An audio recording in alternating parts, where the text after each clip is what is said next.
Hello guys, આજે આપણે બનાવીશું, તમે કાંઈ વ્રત કરતા હોય તો આ રીતના આપણે એક સરસ મજાનો ફરાળી હાંડવો રેડી કરીશું।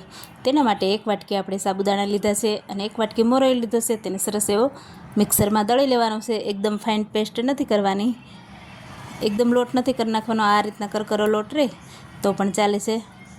લોટ દળાઈ જાય એટલે આપણે એક વાસણમાં કાઢી લઈશું ને તે જ મિક્સર જારમાં આપણે 2 મરચાં કટ કરેલા છે અને 1 આદુનો ટુકડો કટ કરેલો છે તે એડ કરવાનું છે।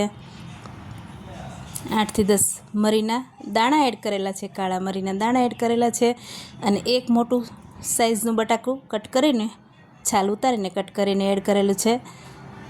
1 ચમચી જેટલું આખું જીરું એડ કરેલું છે અને સિંગદાણા આપણે શેકી લીધા છે, તેના ફોતરા ઉખેડી લીધા છે અને આ રીતના તે 1 વાટકી જેટલા આપણે એડ કર્યા છે। જેવો તમને ટેસ્ટ ગમતો હોય, વધારે ગમતો હોય સિંગદાણાનો તો વધારે પણ એડ કરી શકો છો।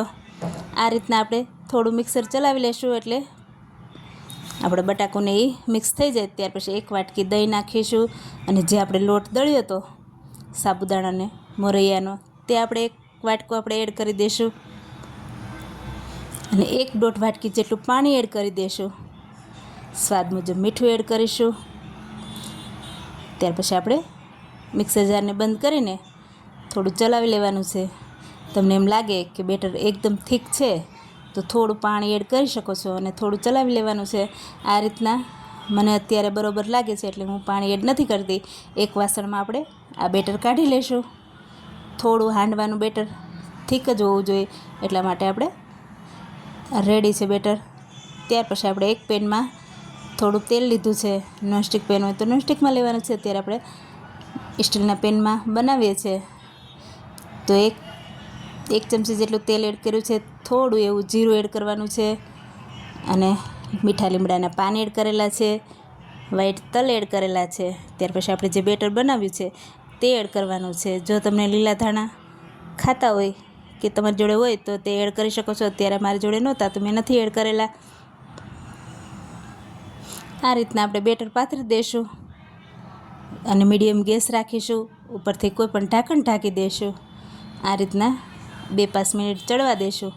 નીચેનો કલર ચેન્જ થાય ત્યાં સુધી ચડવા દઈશું। તમે જોઈ શકો છો નીચે એકદમ કલર ચેન્જ થઈ ગયો છે। ત્યાર પછી આપણે પલટાવી લેવાનું છે। આ રીતના ફરતી કોર ઉચકાવીને પલટાવી લઈશું। ગેસ એકદમ મીડિયમ રાખવાનો છે એટલે આપણો હાંડવો ઉપરથી બળે ને અંદરથી ચડી જાય એ રીતના આપણે શેકાઈ જવો જોઈએ। તમે જોઈ શકો છો બધા હાંડવા આ રીતના આપણે રેડી કરી લીધા છે। અત્યારે દહીં જોડે સર્વ કરેલું છે, મસાલા દહીં બનાવેલું છે તેની જોડે સર્વ કરેલું છે। તમારે લીલી ચટણી, ફરાળી લીલી ચટણી બનાવીને તેની જોડે પણ સર્વ કરી શકો છો। તમે જોઈ શકો છો કોઈ સોડા નથી નાખ્યો તો પણ જાળીદાર કેટલો સરસ હાંડવો આપણો રેડી થયો છે અને ખાવામાં ખૂબ જ ટેસ્ટી છે। તમારે વ્રત ઉપવાસ હશે તો પણ પેટ ભરાઈ જશે। જો તમને મારા વિડીયો ગમતા હોય તો લાઇક, શેર, સબસ્ક્રાઈબ કરજો।